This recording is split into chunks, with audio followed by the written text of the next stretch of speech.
Hello everyone and welcome to Control Engineering and Control Theory tutorials. In these tutorials, we provide real and applicable knowledge of control engineering and control theory.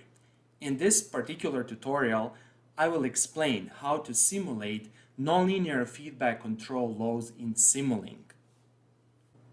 In this video, I will focus on the implementation of a particular nonlinear control law called feedback linearization control law. I created a post that you can see over here and a YouTube video tutorial that nicely explain how to implement the feedback linearization control law. Before I start explaining the simulation approach, I would like to mention the following. It took me a significant amount of time, energy, and planning to create this video tutorial, and consequently I kindly ask you to press the like and subscribe buttons. Thank you very much. In the sequel, I will briefly summarize the main idea of this control approach. So let us consider a pendulum system that's shown over here. The equation of motion is given over here, where F is the control force, theta is this angle here, G is the gravitational acceleration constant, L is the length of the rod, and theta 2 dots is the second derivative of theta. Now, let us assume that the control force is equal to some constant times the control input u. By substituting 2 in 1, we obtain the equation number 3. And from equation number 3, we obtain the equation number 4. Next, we transform the equation number 4 by assigning the state space variables that you can see over here, and as the result, we obtain the state space model. The main idea of the feedback linearization control approach is to determine this control input u that will cancel this nonlinear term over here. The equation number 9 gives the final form of the feedback linearization control approach. Here, x1 and x2 are the states of the system, and c0 and c1 are control parameters that we will determine later such that this closed-loop system is asymptotically stable. By substituting this control law in our dynamics, we obtain the final form of the closed-loop system given over here. Now, notice over here that this system is linear. This is because we cancel this nonlinear term by using the control law. The next step is to determine the control parameters C0 and C1. We do that by using a simple pole placement approach. First, we compute the characteristic polynomial of our system, and the characteristic polynomial is given over here. Then let us assume that we want to assign the poles at the locations -2 and -4, and these poles provide us the desired characteristic polynomial that's given over here. Then, by saying that the characteristic polynomial of the system that's parameterized by C1 and C0 should be equal to desired characteristic polynomial, we basically obtain the constants C0 and C1. And finally, our control approach, that is the feedback linearization control law, will have this form over here. And our goal is to simulate the closed-loop system. And the block diagram of the closed-loop system is given over here. This part over here is our nonlinear dynamics that has this form. Theta 2 dot is equal G over L with the minus sign sinus theta plus K times U. Then, this part over here is our feedback control law. That is, this part over here implements the feedback linearization approach. Okay, so let's start with modeling. First, we need to define these constants g, l, k, and we also need to define two initial conditions. We need to define theta dot 0 and theta 0. So what I will do over here, I will open a new MATLAB script and I will define the constant. So let's say k is equal to 1. This is a constant multiplying the control input. L is equal to 1. G is, of course, 9.81. And let us assume initial conditions. So theta 0 will be pi over 6. And theta dot 0 will be 0. Now, first, we need to simulate our nonlinear dynamics. So how to do that? This is a very simple process. First of all, we need to transform this equation into an integral form. Now, here's the trick. Symbolically, I can express theta from this equation like this. I need to integrate twice this equation in order to obtain theta, and over here I have this term minus g over L sinus theta plus k times u. Watch out over here. This is not mathematically correct notation. Since I'm missing a number of terms over here, I'm missing integration constants, and of course I'm missing differentials over here. However, not to blur this video with too many details, I will just use this symbolic explanation.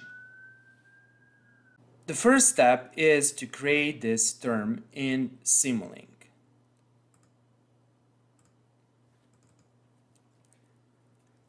First, I need the sinus term, so I will just click over in sinus, and here's my sinus term.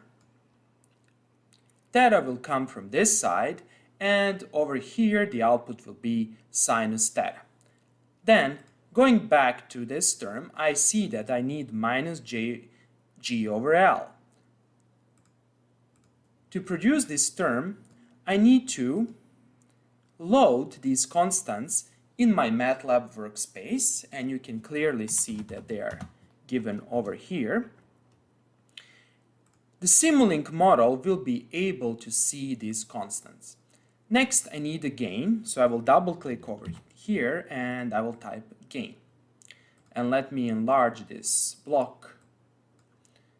Over here, I can double click and I can type minus g over L. And then OK.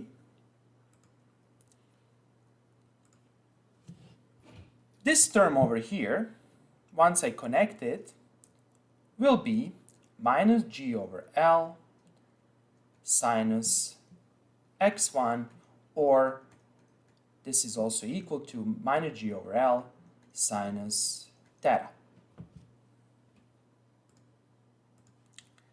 Let us connect these blocks. And over here, you can expand this block, and later on, you will write theta over here. Next, I need to add this term over here. That is, I need to add k times u.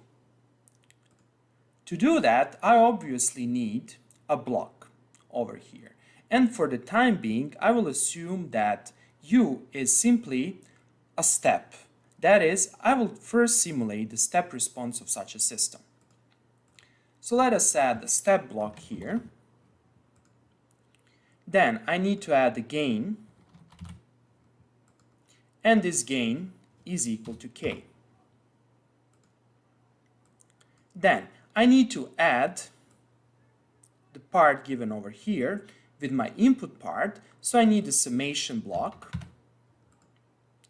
and I will put a summation block over here.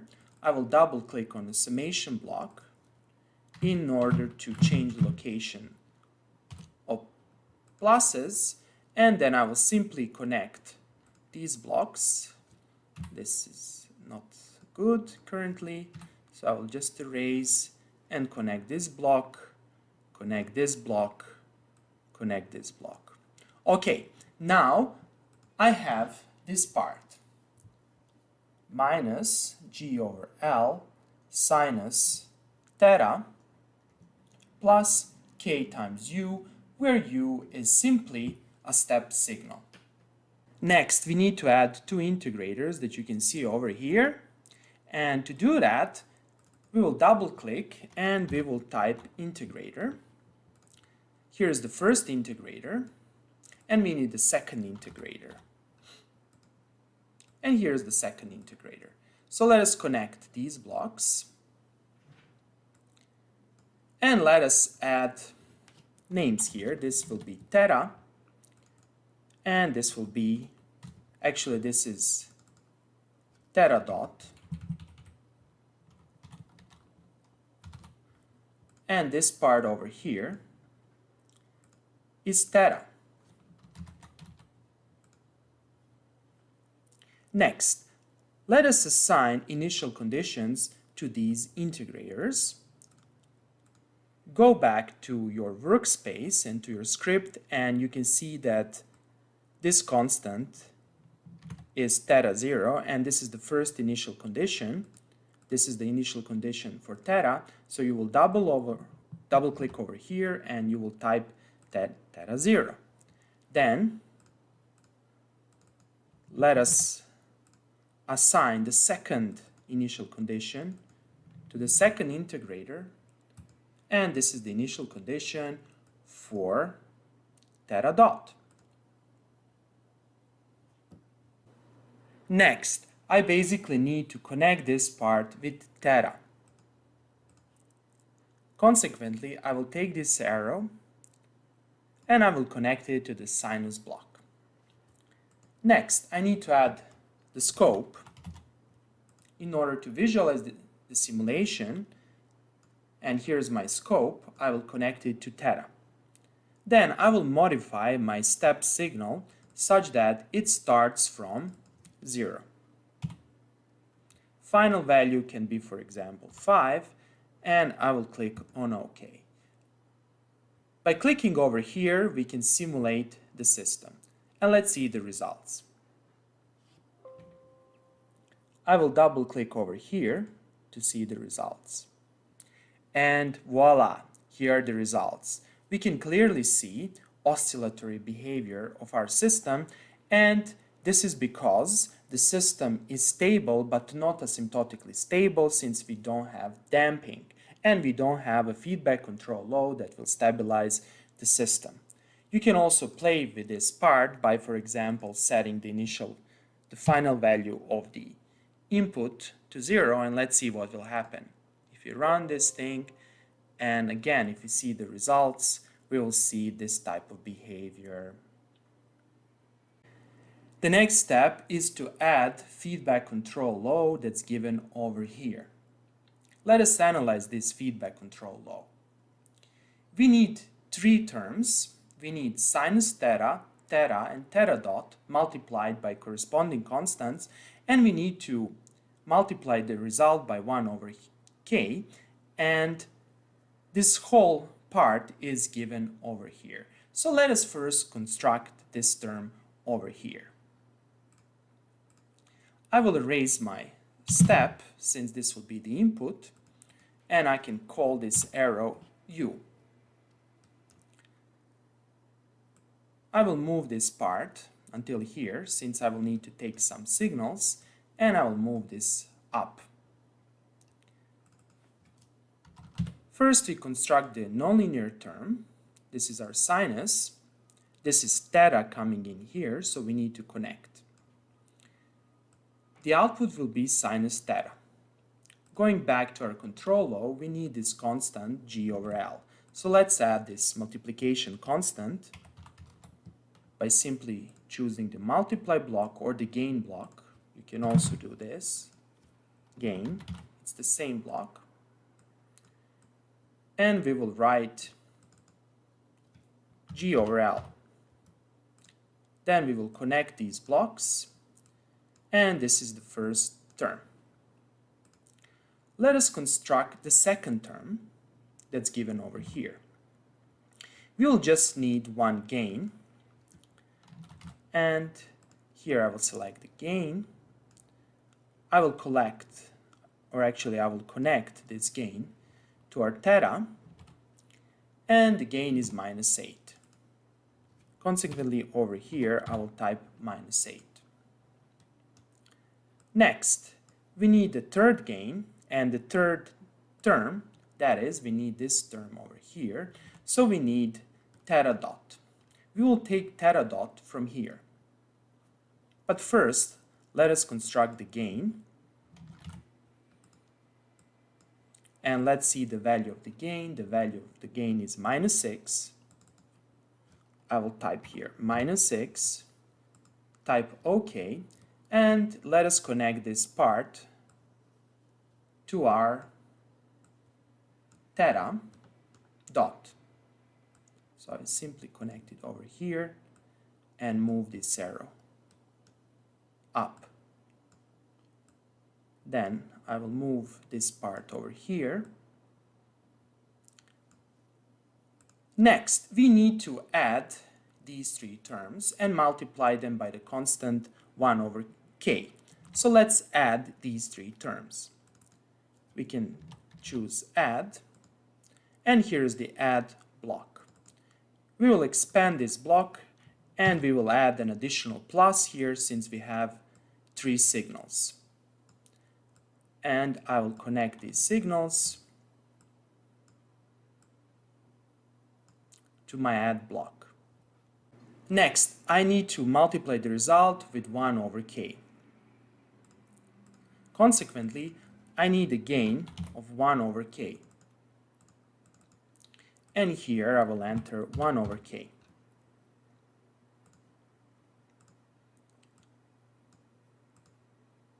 I will connect these blocks, and finally I will connect these two blocks like this. And that's basically it. This part over here is our nonlinear feedback control law that will asymptotically stabilize the control system. And finally, let us run the simulation and let's see the results. If we double click over here, we can clearly observe that the closed loop response is asymptotically stabilized. That is, our system from stable condition went to the asymptotically stable conditions and we killed all the oscillations. Okay, that would be all for today. I hope that you like this video. If you like the videos I create, please press the like and subscribe buttons. Thank you very much and have a nice day.